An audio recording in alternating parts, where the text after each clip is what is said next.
Hello friends, आपका मेरे channel पर स्वागत है। आज हम जो है वो 11.1 करेंगे। 12 चैप्टर हमारा कंप्लीट हो चुका है। तो चलिए, इसमें आपका जो है वो मतलब वर्ग आयत दिए गए हैं, उनके क्षेत्रफल निकालने हैं, आपको परिमाप निकालने हैं और फिर जो क्वेश्चन पूछे गए हैं आपको उनके आंसर देने हैं। मतलब किसी में क्षेत्रफल भी पूछा गया है, किसी में परिमाप भी पूछा गया है, लेकिन किसी में ये भी पूछा गया है कि आपको वर्ग और आयत दोनों दे दिए गए हैं। तो मतलब आपको बताना है कि किसका क्षेत्रफल जो है वो अधिक है या परिमाप अधिक है। तो इस तरह के क्वेश्चन आपके हैं। तो उसके लिए आपको फॉर्मूले जो है वो याद होने चाहिए। अगर आपने मेरी फॉर्मूले वाली वीडियो नहीं देखी है तो देख लीजिए। तो चलिए हम शुरू करते हैं आज का। तो जैसे आपका 11.1 जो आपका फर्स्ट क्वेश्चन है उसमें तो पहले आप ये कुछ फॉर्मूले देख लीजिए। जैसे आयत का क्षेत्रफल क्या होता है हमारा, वो अगर आपको याद है, एक आयत का परिमाप, ये मतलब 2-4 फॉर्मूले हैं, ये आपके फर्स्ट क्वेश्चन में यूज होंगे तो आपको याद होने चाहिए। और वर्ग का क्षेत्रफल और वर्ग का परिमाप, ठीक है।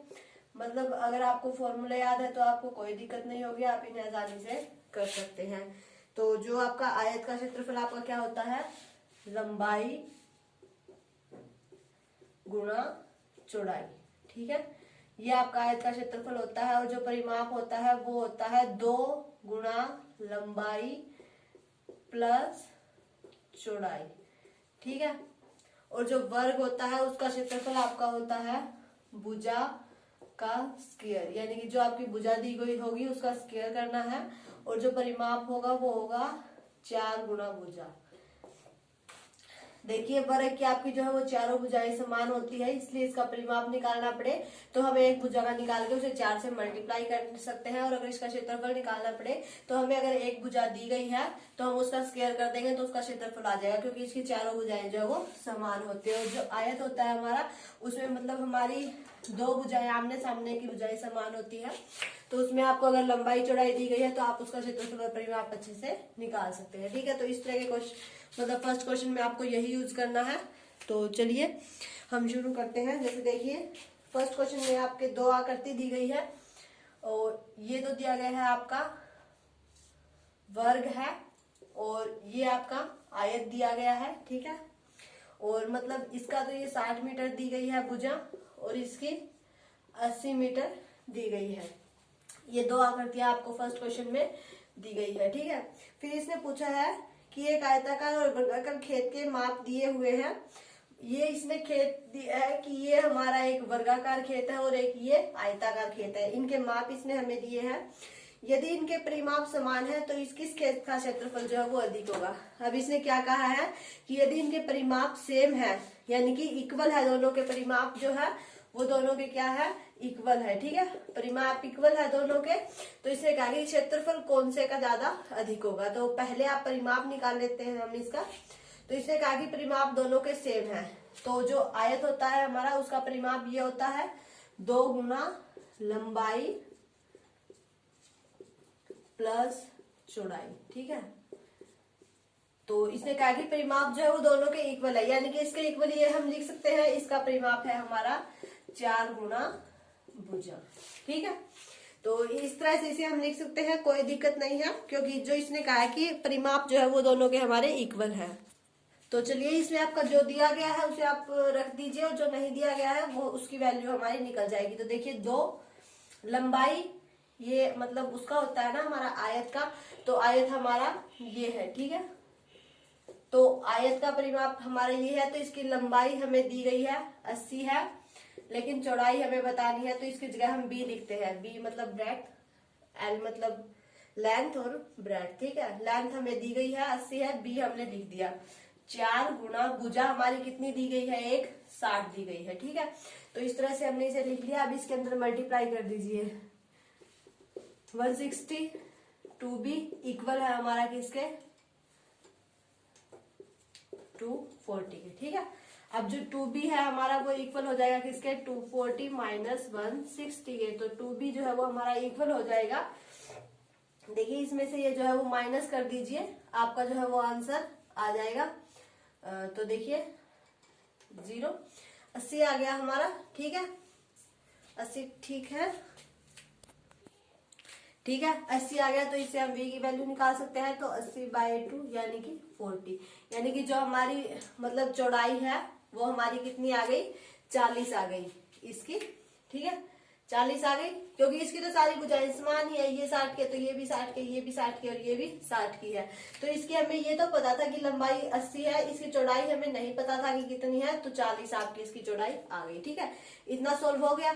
अब देखिए इसे ये पूछा था कि किसका क्षेत्रफल अधिक है, तो पहले हम यही पूछा था ना कि किसका क्षेत्रफल जो है वो अधिक होगा, कौन से खेत का। तो हम दोनों के क्षेत्रफल निकाल लेते हैं। तो पहले हम वर्ग का क्षेत्रफल निकाल लेते हैं। वर्ग का क्षेत्रफल हमारा क्या होता है, वर्ग का क्षेत्रफल हमारा देखिए होता है भुजा का स्क्वायर। ठीक है, भुजा का स्क्वायर। तो भुजा आपकी कितनी दी गई है, 60 दी गई है ना, तो 60 का स्क्वायर। तो आपका देखिए कितना हो जाएगा, छीको छीको 36, तो 360 मतलब 3600। ठीक है, ये तो आ गया आपका वर्ग का क्षेत्रफल। अब हम आयत का क्षेत्रफल निकाल लेते हैं कि आयत का क्षेत्रफल हमारा क्या होता है। आयत का क्षेत्रफल होता है हमारा लंबाई गुणा चौड़ाई।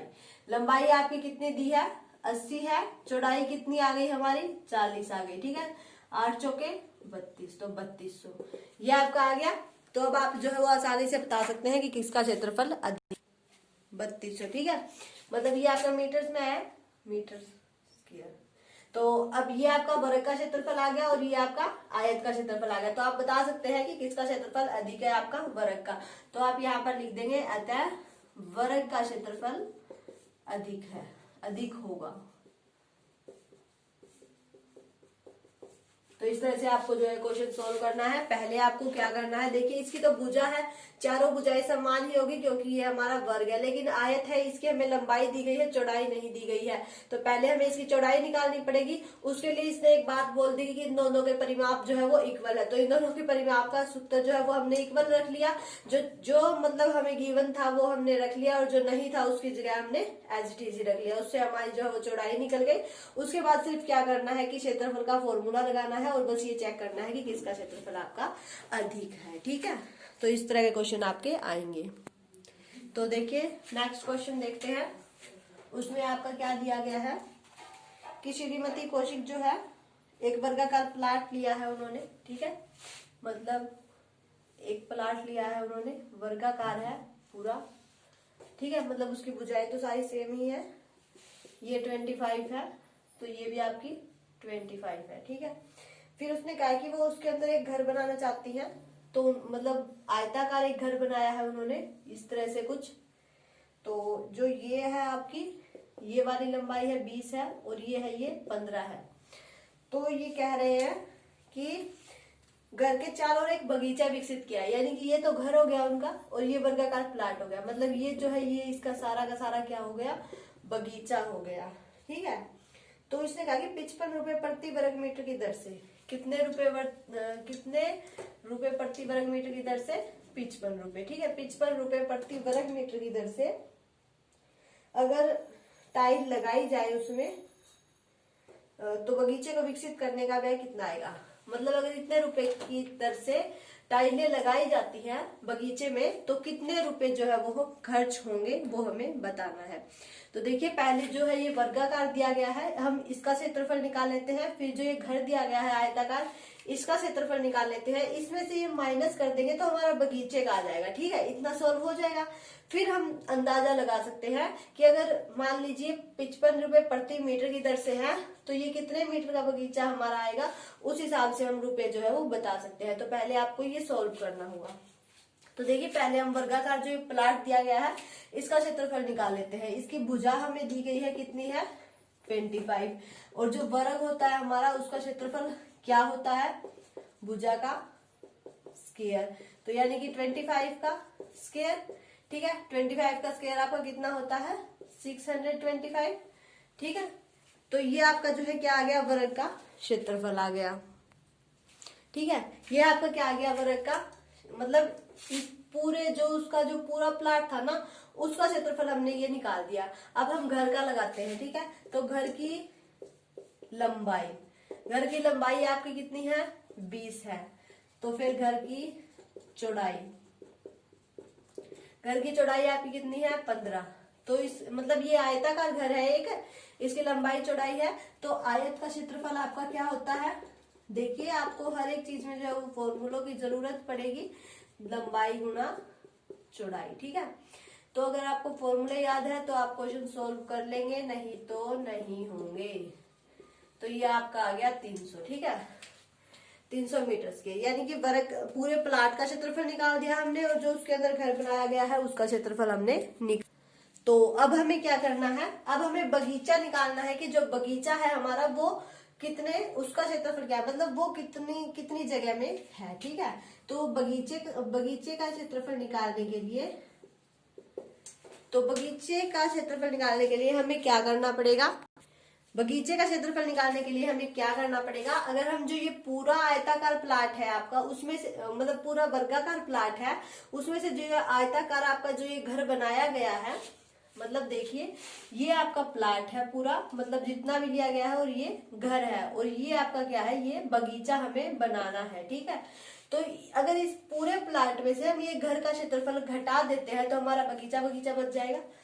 हुआ क्लियर या नहीं। देखिए पूरा प्लाट है, उसमें से जो घर का क्षेत्रफल है हमारा वो हम माइनस कर देते हैं तो हमारा बगीचा ही बच जाएगा फिर तो बगीचे का क्षेत्रफल निकालने के लिए आपको क्या करना पड़ेगा, प्लाट का क्षेत्रफल, वर्गाकार प्लाट का क्षेत्रफल माइनस आयताकार घर का क्षेत्रफल, ठीक है। तो यहाँ पर आप वर्गाकार लिख सकते हैं, वर्गाकार प्लाट का क्षेत्रफल माइनस आयताकार घर। तो वर्ग इसका हमने निकाला कितना आया था 625, और इसका आया था 300, तो इन्हें हम माइनस कर देते हैं तो हमारा आ जाएगा कितना 325 मीटर प्रति स्क्वायर।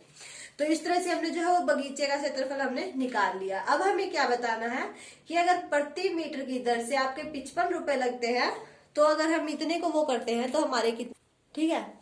तो इसने आपका दिया है कि अगर आप 1 मीटर में लगाते हैं तो आपके 55 रुपए खर्च होंगे, अगर हम अभी इतने मीटर में लगाएंगे तो हमारे कितने रुपए खर्च होंगे ये हमें बताना है, ठीक है। तो आप इसे इस तरह से लिख सकते हैं कि 1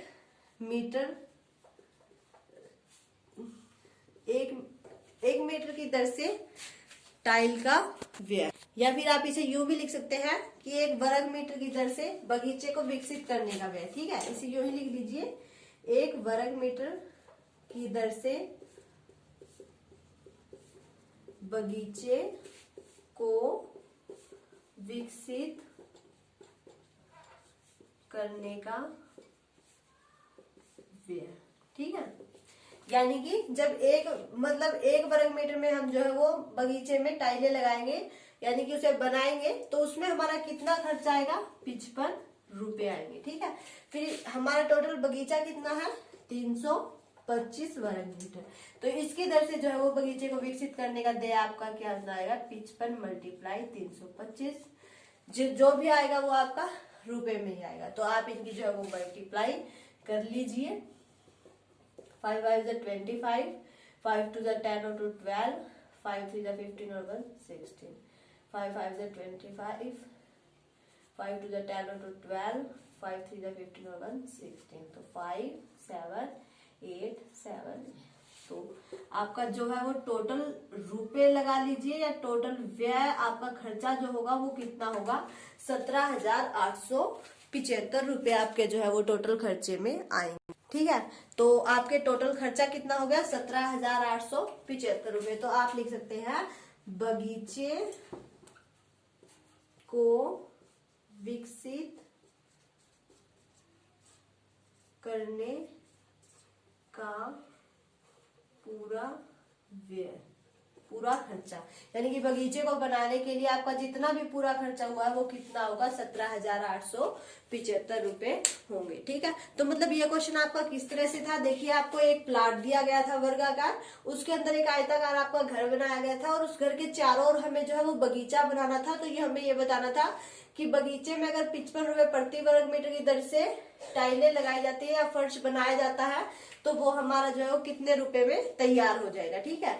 तो उसके लिए हमने पहले क्या किया कि जो हमें प्लाट दिया गया था हमने उसका क्षेत्रफल निकाल लिया, फिर उसके अंदर जो हमने घर बनाया था हमने उसका क्षेत्रफल निकाल लिया। ठीक है, इनका निकालना जरूरी था। क्यों जरूरी था? क्योंकि जब तक हम इनका नहीं निकालते तब तक हमें बगीचे का क्षेत्रफल नहीं पता लगता, और जब तक हमें बगीचे का क्षेत्रफल नहीं पता लगेगा तब तक हम ये कैसे बता सकते हैं कि इसमें हमारा टोटल खर्चा जो है वो कितना आएगा। ठीक है, तो इसलिए हमें जो है वो पहले जो ये वर्गाकार प्लाट दिया गया है इसका क्षेत्रफल निकालना पड़ेगा। उसके लिए आपको बस क्या है, देखिए आपको सारी चीजें दी गई है, बस आपको फॉर्मूला याद होना चाहिए, फिर आपको कोई दिक्कत नहीं होगी। ठीक है, तो भुजा का स्क्वायर किया, हमारा ये आ गया। फिर जो है घर दिया गया था, हमने उसका क्षेत्रफल निकाला तो हमारा ये आ गया। ठीक है, अब अगर इस पूरे प्लाट में से हम घर घटा देते तो हमारा सिर्फ वही बच जाएगा जो बगीचा, जिसमें हमें बगीचा बनाना है। ठीक है, इसलिए हमने इन दोनों का क्षेत्रफल निकाला ताकि हमें बगीचे का क्षेत्रफल मिल जाए। तो फिर हमने वही किया, प्लाट में से जो है वो घर घटा दिया तो हमारा बगीचे का क्षेत्रफल आ गया। ठीक है, ये आज जो 325 मीटर का स्क्वायर आया था ये क्या था आपका? बगीचे का क्षेत्रफल। ठीक है, तो ये आपका क्या आया था? बगीचे का क्षेत्रफल आया था। फिर हमें इसने ये बताया था कि 1 वर्ग मीटर की दर से अगर बगीचे को बनाया जाए तो उस पे आपका 55 रुपए खर्च आएंगे। तो हमें बताना था कि अगर पूरा बगीचा तैयार करवाए तो उसमें कितना रुपया खर्चा आएगा। तो देखिए 325 वर्ग मीटर है आपका बगीचा, तो उसके अगर हम 55 के साथ मल्टीप्लाई कर देते हैं तो हमें पूरा खर्चा जो है वो पता लग जाएगा। तो आपके 17,875 रुपए पूरे बगीचे को बनाने में लगेंगे। ठीक है, तो देखिए इस तरह के क्वेश्चन थे। बस आज हमने 2 ही क्वेश्चन किए हैं, बाकी हम अगली वीडियो में करेंगे। तो इनके लिए क्या जरूरी था?